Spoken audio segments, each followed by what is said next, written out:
Welcome to CMO School. If you've ever thought, I know how to get leads for my clients, but I have no clue how to do it for myself, this episode is for you.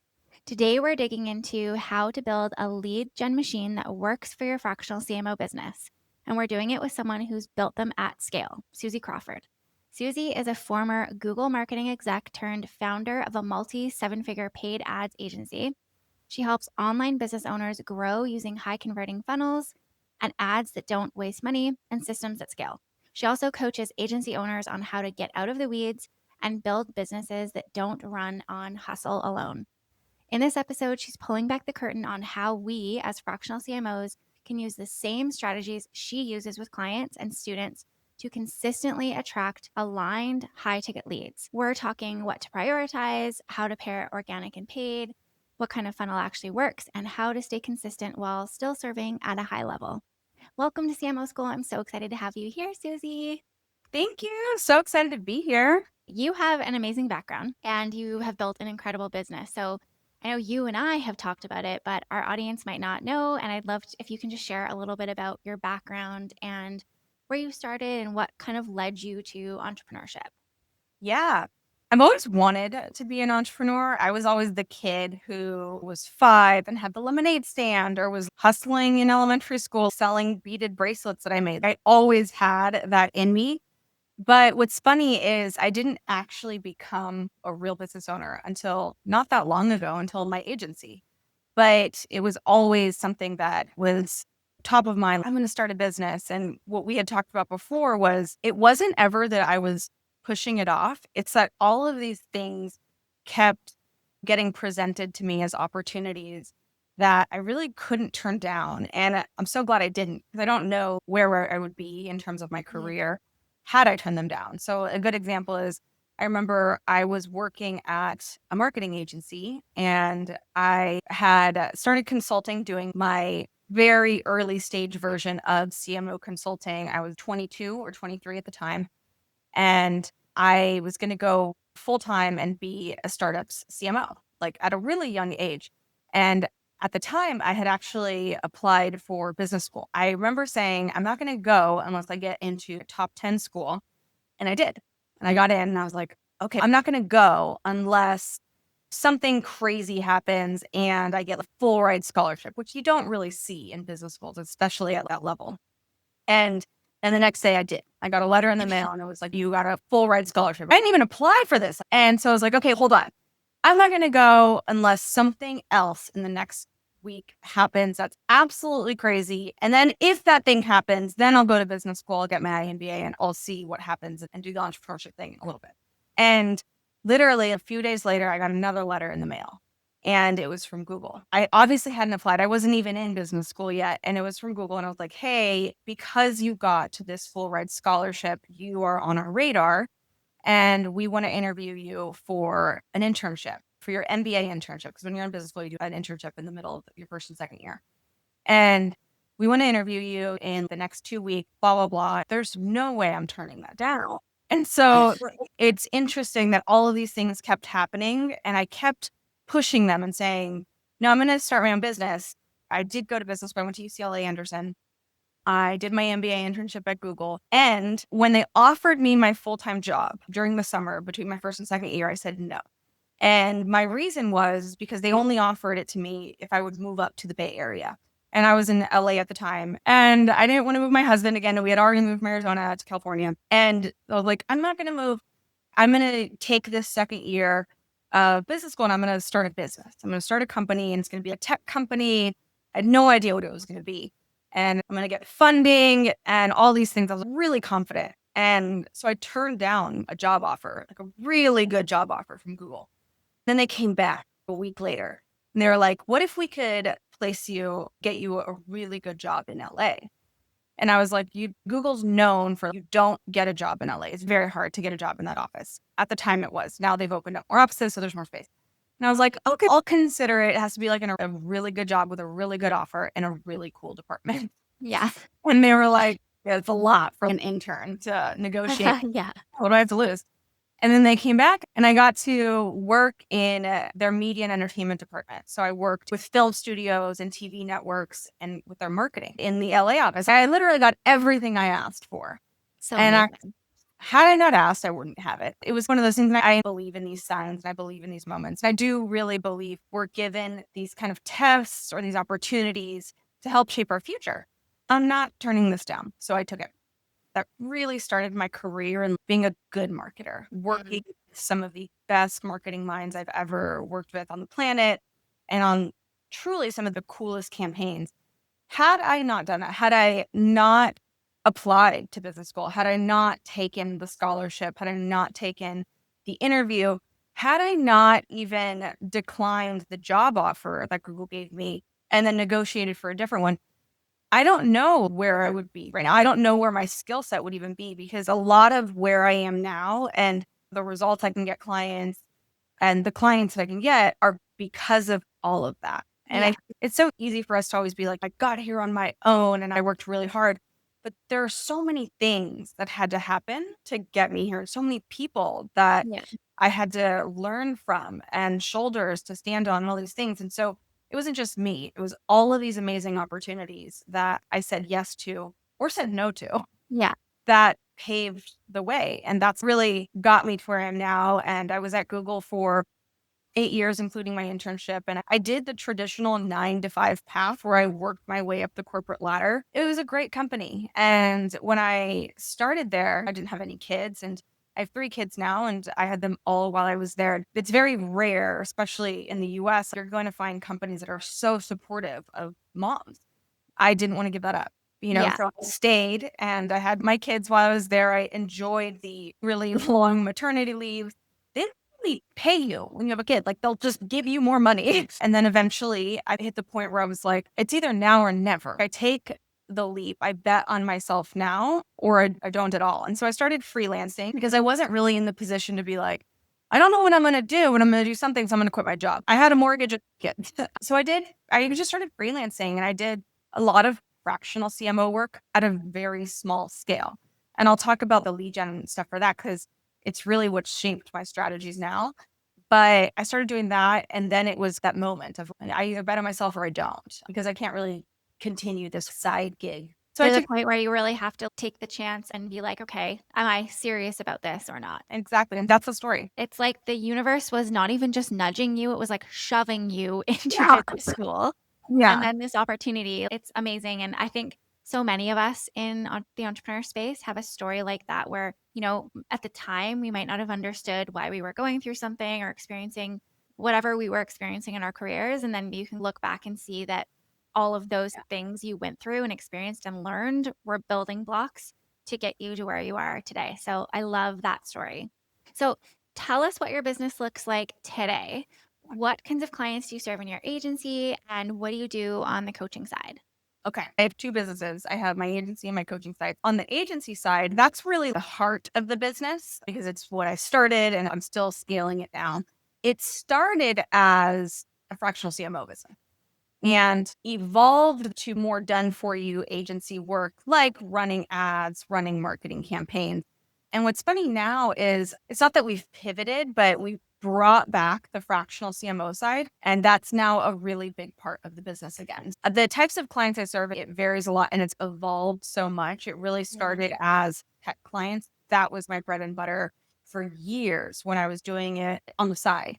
I would do a lot of cold outreach and I would work with tech companies. I was fortunate that I had that network being in the tech space.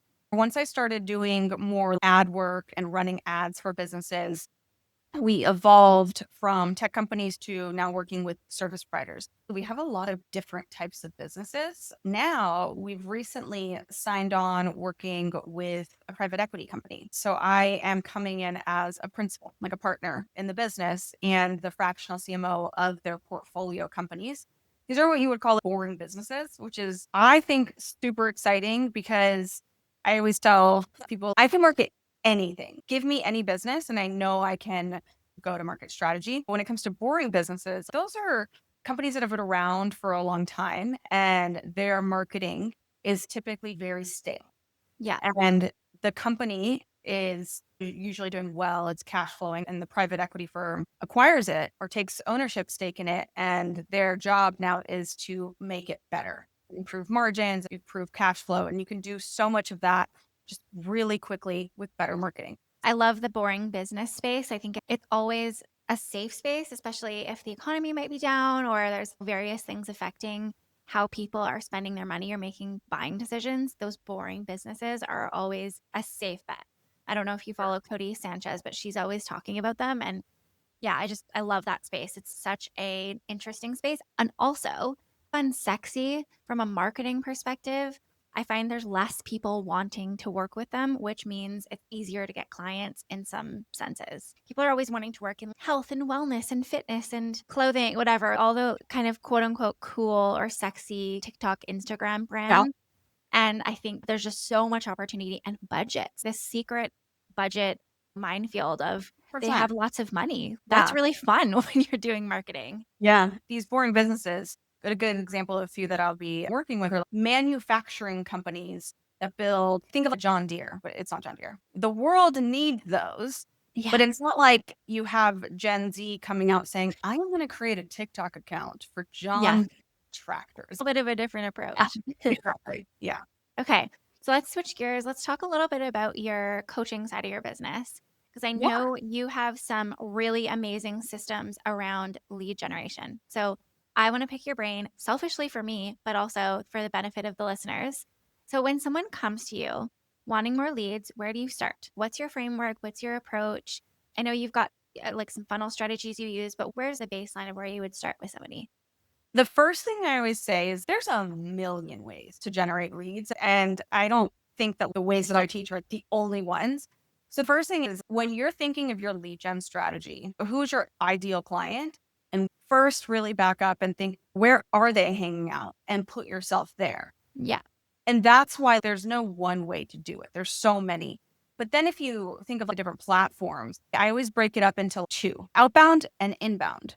Cold outreach, doing the DMs, connecting with people, and then inbound is they come to you. Inbound is great because you're going to be warmed up. It means that you have built the authority. They know who you are. They're easier to sell to. Outbound is great because it's fast, right? You can get a client tomorrow with the right outbound strategy. So if I were redoing everything and starting my agency today, I would be going all in on outbound. And I don't believe in spammy outbound words. I'm going to send 500 emails a day from 20 different domains and just see what hits. Not to say that doesn't work. I got all my clients through cold outreach in the beginning, all of them. And it was cold email. And it was not the cold email that you probably are thinking of, where it just sounds super generic. I believe in very personal emails that are tailored to the person. Obviously, that takes more time to write. The upside is your response rate is so much higher, Absolutely. so much higher. Yeah. And then the last thing I would say is the best way to do outbound is to find an audience that is problem aware and solution seeking. So a good example is, and what I teach my students is go to job boards, look at the companies that are hiring for a marketing role. It doesn't even have to be this exact role. It doesn't have to be, I am looking for a fractional CMO. That person, that business, they're problem aware and they're solution seeking. They're aware that they have a problem that needs to be treated and they're seeking a solution for it. Lowest hanging fruit. I wouldn't apply for it. I would reach out to a recruiter or the job poster or the owner. That's what I did. I found, it used to be called Angel List. I think it's called Well Found right now, but it was a job board for tech companies. I would just reach out to the founders and I was like, hi, I'm Suzy. Do you have time to chat? And I got so many responses. And what's crazy is my email was literally my Gmail. That's amazing. I had no website. I had no followers. I had nothing. I didn't even have a portfolio to show my work that I was doing at Google. I just had my belief in myself and that email. And the response rate was over 90%. That's Wow. amazing. Can we So break down your strategy a little bit there? Because I'd love to hear how you're getting 90%, or if you're actually doing that anymore, you probably have a little more inbound now. But I'd love to hear what did you do that you learned that didn't work? And then what really works? Like, how did you get to a 90% open rate with those cold outbound? So you're right in that I don't do that as much anymore. We do have inbound. However, all of my students that come in, I teach this. And key is you are not writing a sales email. You're writing a connection email. And I remember the subject line was interested in partnering with blank, whatever the company's name is. So interested in partnering with a CMO school. That doesn't scream, I am a fractional CMO and I am looking for a client. I want you to hire me. If you write a subject line that's looking for a fractional CMO, open this, or need someone to run your ads, open this, the person immediately knows they're going to be sold to. Nobody opens their email and thinks, I really want to be sold to right now. So if you do that, your open rate's going to go down, your response rate's going to go down. Not to say it doesn't work.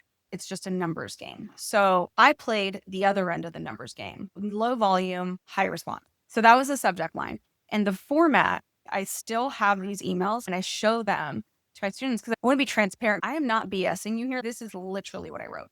And so I just introduced myself. Hey, Jess, I came across your podcast. I love episode 2 where you interviewed this person and you talked about this. There's always a connection at the beginning. Mm-hmm. And it's not a vague one. I love the name of your podcast. How'd you come up with that? You really need to show you did your homework because people, they have BS meters. Totally. The whole, oh, came across your company. You're doing really cool things. Tell me more. Oh my gosh. I had somebody, so I'm Colombian, and I posted something recently and they reached out and they're like, oh, I loved how you posted about Colombia. You must really love that country. Have you been? And I was like, the entire post was about me being Colombian. And it was somebody picking like copywriting. And I was like, you didn't do your homework, bud. So the intro, you don't talk about yourself. It's, I saw this about you. I love this. I'm proving I did my homework. And then it's a quick transition. It's not long. And that's another thing. The email itself is short. If you're going to write a paragraph, people are like, I don't have time for this. No. It has to be really short. So it's the intro, and then it flips to who you are. And you quickly want to build your authority. So it was, my name's Suzy. I'm currently at Google and I partner with companies and help them blank super fast. I saw that you are looking for a marketing manager or something, and I'd love to connect and learn more about what you're looking for. If you're open to a quick call, let's set something up. I have some times this week. Let me know.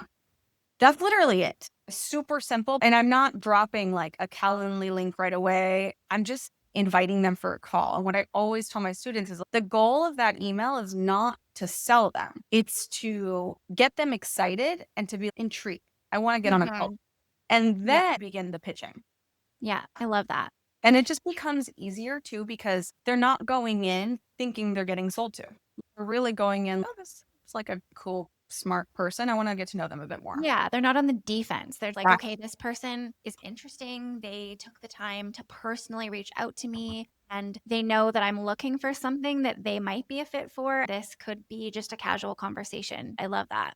Okay, let's jump into another strategy. So we've got the outbound. That feels like the first place you would start because of it being quick to the source. And if you're coming into your program or you're starting as a fractional CMO, and you have no clients, it's usually a matter of what's the fastest way to get 100%. another client. Yes. So when it comes to outbound, though, it's not just email. There's a lot of outbound strategies. I think a lot of people sleep on Facebook groups. Facebook groups have gotten our students big clients.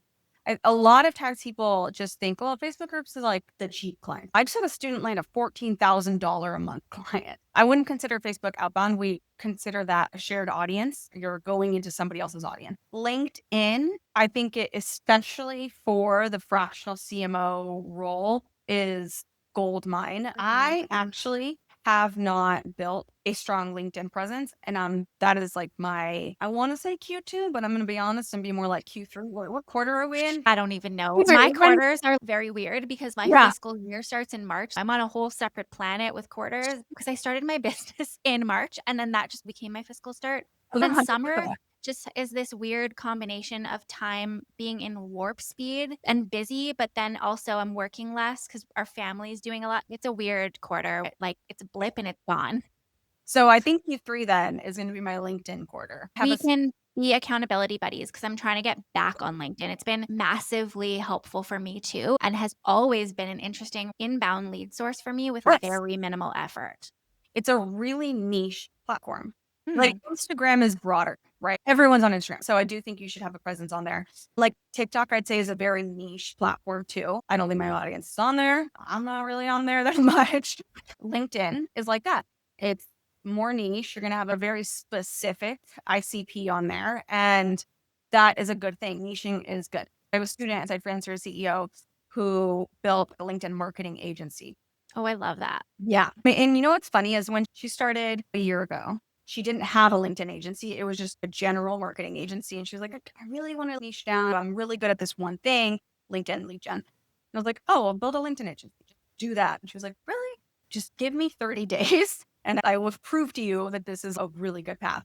And she has not looked back. It can be so powerful to niche into certain spaces, especially if there's a gap there. There's not 100%. a million people doing it. And I think that there's a timing component to it. But if you're good at what you do and you're passionate about it and you can niche, that's the right Yeah. path always. So I would love to give my thoughts on niching down because Yes. it's a very polarizing topic. I am a really big believer in niching down. I think everyone should. But the problem with niching down, there's a few problems. I call them like the influencer coaches, like the more guru coaches that are anti niche. They're very like, I am multidimensional. And by saying that, you are niching down.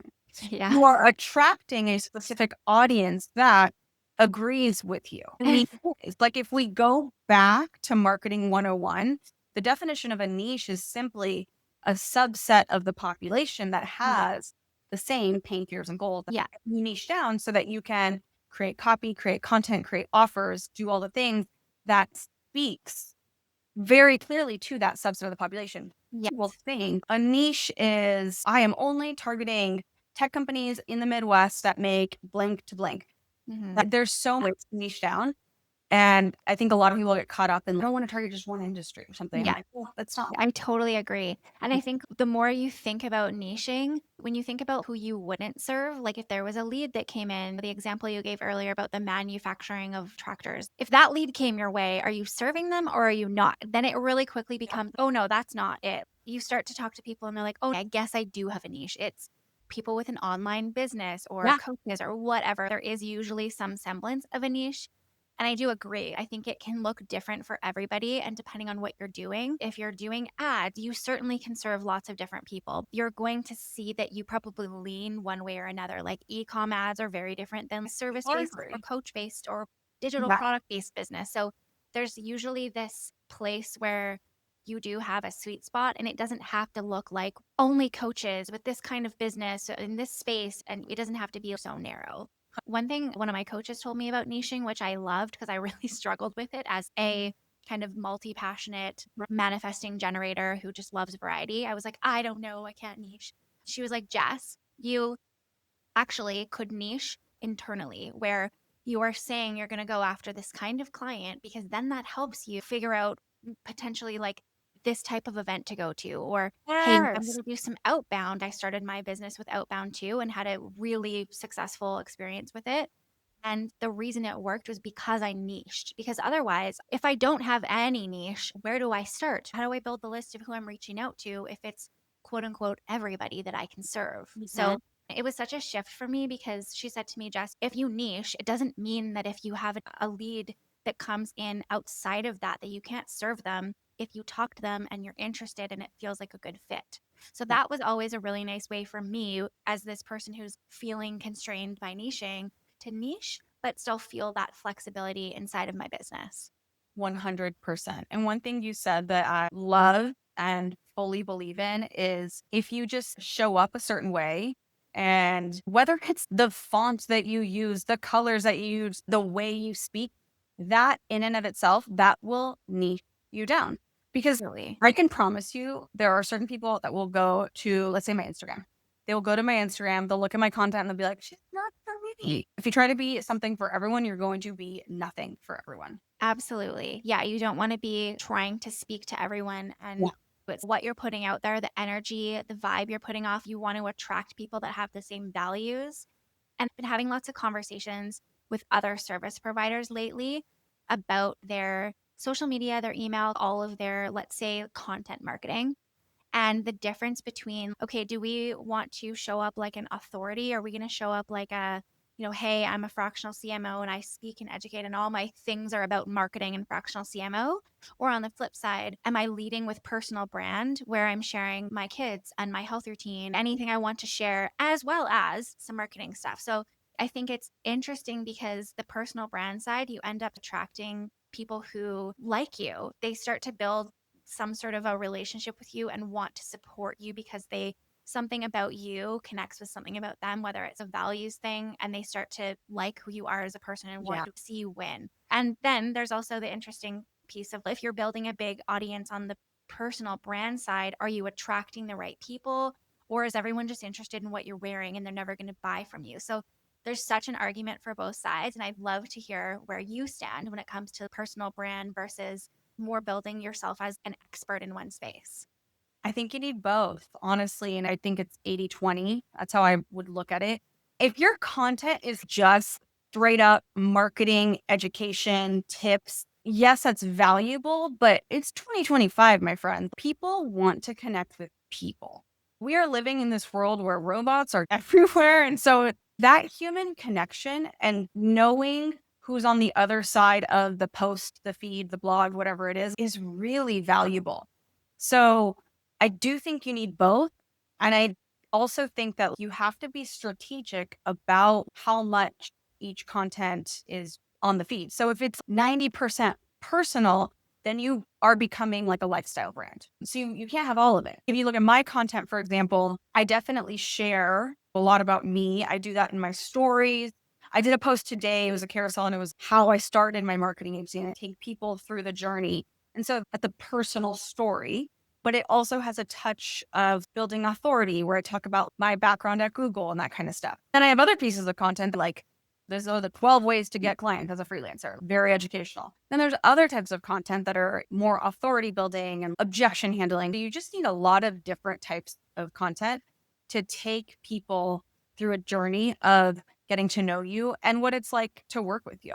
Yeah, absolutely. I agree. I think it's nice to have a little bit of both because I've had online friends where I'm like, I love you, but what do you do? I really Yeah. want to support you and send work your way, but I don't understand what you do. And I'm invested. I've read all the things. I'm looking at your site. I know all of your stuff, but I don't know who to send your way because I don't know what problems you solve. So I agree with you completely. There's such a balance.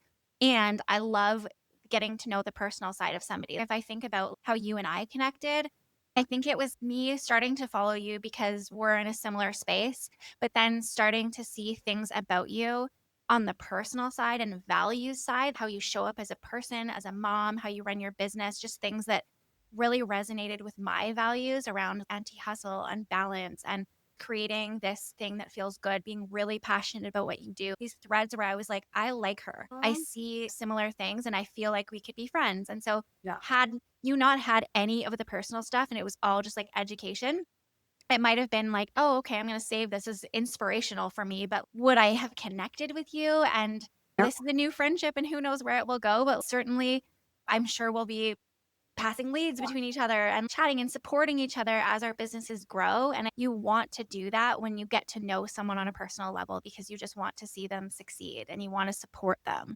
Yeah, and that's honestly the key marketing, right?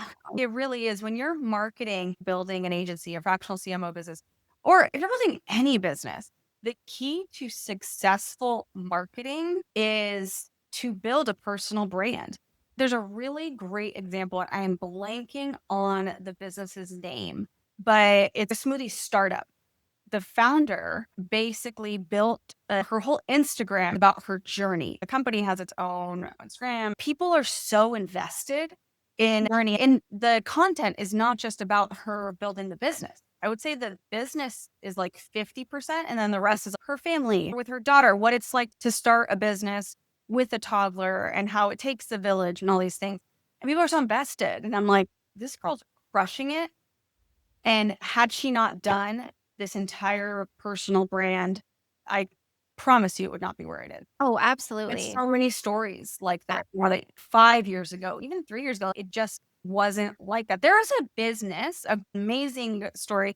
She is a scientist and starting a medical tech company, and she literally launched it on TikTok and raised funding through her TikTok followers. That's amazing. Wild for that I space. love that. What percentage of these companies have not taken venture funding?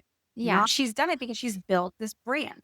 And Yeah. her brand is, I'm really freaking smart. I'm really good at what to do. I'm proving it and building authority, right? But I'm also a real human that understands social media and does all these things. And you should back my company because it's going to be successful. Like, Yeah.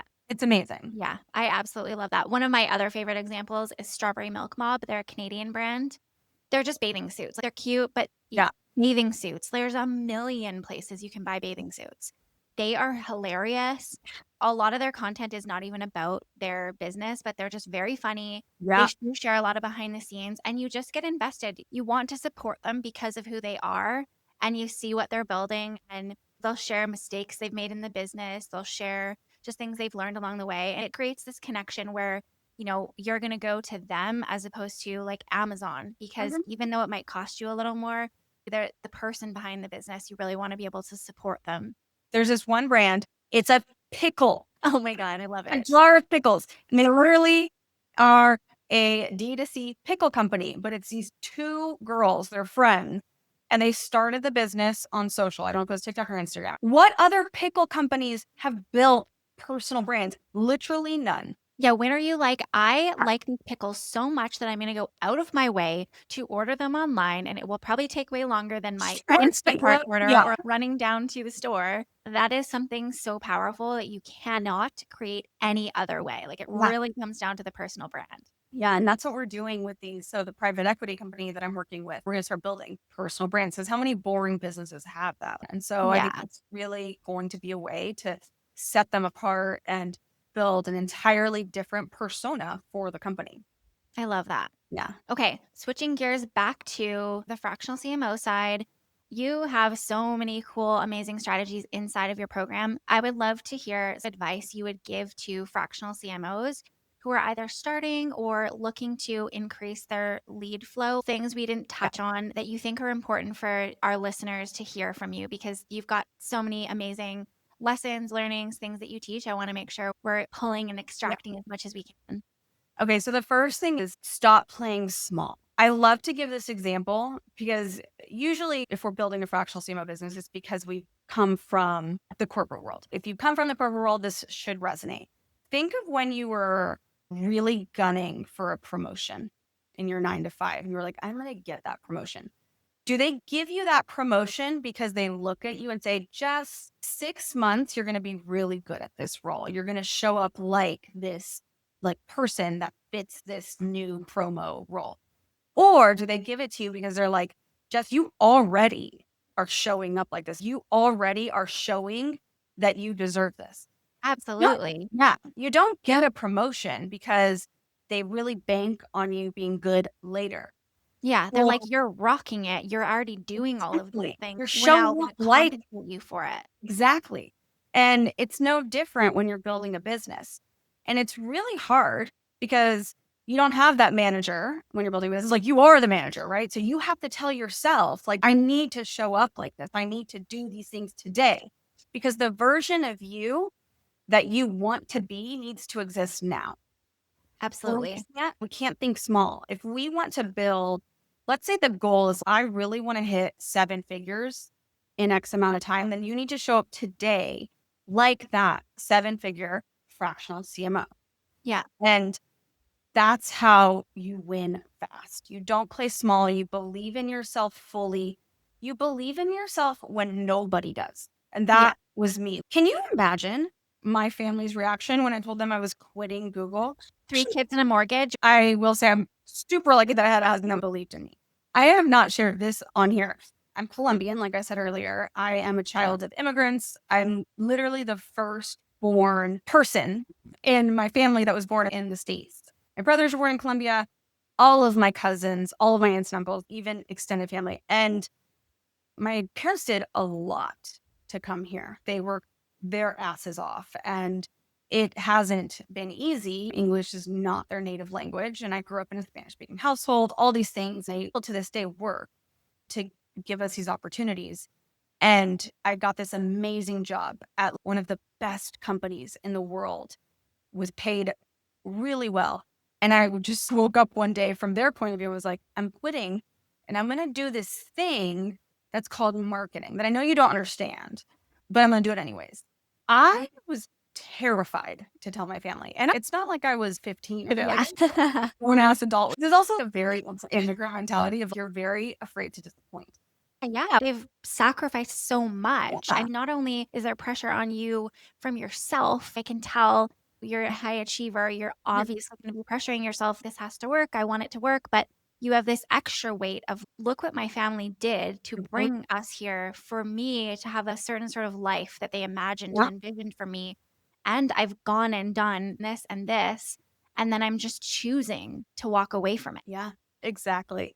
It was terrifying. I think a big piece of advice that I have is do it anyway. It's 100%. That nudge won't go away. I had similar experiences and got my dream job at Lululemon and just climbing up the ladder all the while hating it. Not that you hated Google, but just climbing up the wrong ladder for me and feeling like I stayed for the wrong reasons. And I just kept shoving down this nudge and this need to go and be and create my own thing. And it didn't go away. And that was always going to be there. I honestly probably felt that from the very first day of my very first job. And you need to, at some point, take that jump and that risk and go for it and just yeah. trust that you're going to be okay. Something's going to catch you on the way down. You will succeed if you just keep persisting. Honestly, the biggest difference between those that make it and those that don't is persistence. If you look at any successful business, do you think that they didn't have these down moments? They didn't have the moments where they cried themselves asleep or were like, are we going to make payroll tomorrow? You said something earlier about that belief in yourself. And I think it's a mix of delusion, a Yeah. little bit of you don't know what you don't know. And there's a little bit of how hard can it be when you start? And had someone said to me, hey, crystal ball, this is what you're signing up for. This is what you're going to experience and go through and who you're going to have to become. I think I would have ran scared the other way.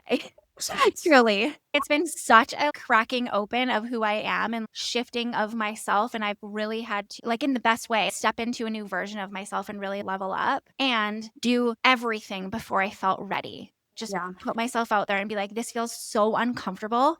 But I know that my vision is bigger and I see the thing way out there that is motivating me and my bigger why. So that is giving me the strength to just stand in this really uncomfortable feeling and know that the more reps I get in, the more comfortable I will be. And that it's okay for me to start and be bad at something, podcasting, being a fractional CMO, like all the things, just starting something and not necessarily having that grippy plan of I know exactly what I'm doing and just being okay with it being like a little bit messy while you learn and just being confident. 100%. Being bad and making mistakes and being messy is part of growth. If you're actually not experiencing that, it means you're not pushing yourself. Yes, It means absolutely. that you're comfortable and you're only doing the things that you should be doing. It means that you're just like doing the minimum. But the Yeah. moment that you push yourself, the moment that you do the things that are hard, that are going to take you to the next level, the moment you're going to fail. Okay, cool. I got feedback. Now I improve and I do it right. Yeah. You know better for next time. And Yeah. that's how everybody started. If you look at any successful business, they all have those stories of, oh, my first launch was this, or Yeah. my first whatever was a disaster. The first time I blank, or hey, I got this amazing client and I messed it all up and lost them. Everybody has that story. And it's just literally how you get better and stronger. Yeah. 100%. My last piece of advice for anybody starting or just anybody in business is embrace imposter syndrome. The moment that you feel imposter syndrome, you should be really excited because that means you're pushing yourself. Mm. Imposter syndrome is literally a sign that you are about to step into that next level version of yourself. If you don't feel imposter syndrome, then you need to question what you're doing because you're just staying the same. Do we want to stay the same or do we want to evolve? Do we want to hit that next level? And we can start to normalize it. You probably have these experiences too, where you can look back and be like, wow, okay, the first time I did this, I felt the imposter syndrome. I felt, who am I to be Mhm. doing this? But now I look back and today I can stand here and say, I don't even think about it. It's automatic for me. I feel comfortable doing it. And it's because you were able to move through the imposter syndrome and be okay feeling really uncomfortable and knowing that you're on this edge of next version of you. Yeah, exactly. I Yeah. love it. I feel like I could talk to you all day. We'll probably have to have you back on the show. This was amazing. You have so many little nuggets, so many things you've learned along the way. I really appreciate you sharing everything. And I know our listeners have gotten massive value from you. Thank you so much, Jess. This was awesome. I loved our conversation. So, if you're building a fractional CMO business and you don't want to waste years figuring it out the hard way, Fractional CMO School is open for enrollment and we'll give you the step-by-step roadmap that I used to build my business to 6 figures in 6 months and then $1 million per year with a small team of 2. There's expert coaching, one-on-one support, and whether you are an aspiring fractional CMO or you're growing, you're trying to figure out how to scale your team or do the role in a way that doesn't lead to burnout, it is a great fit for you. And you can learn more at thecmooffice.com. If you love this episode today, here is what I would love from you. Take 30 seconds to rate and review the show. It helps more marketers and CMOs find this content. Hit follow or subscribe so you never miss an episode. And if you're going to implement any of this or you have questions, please don't hesitate to reach out in my DMs on Instagram. I would love to support you. And thank you for listening. I will see you next week.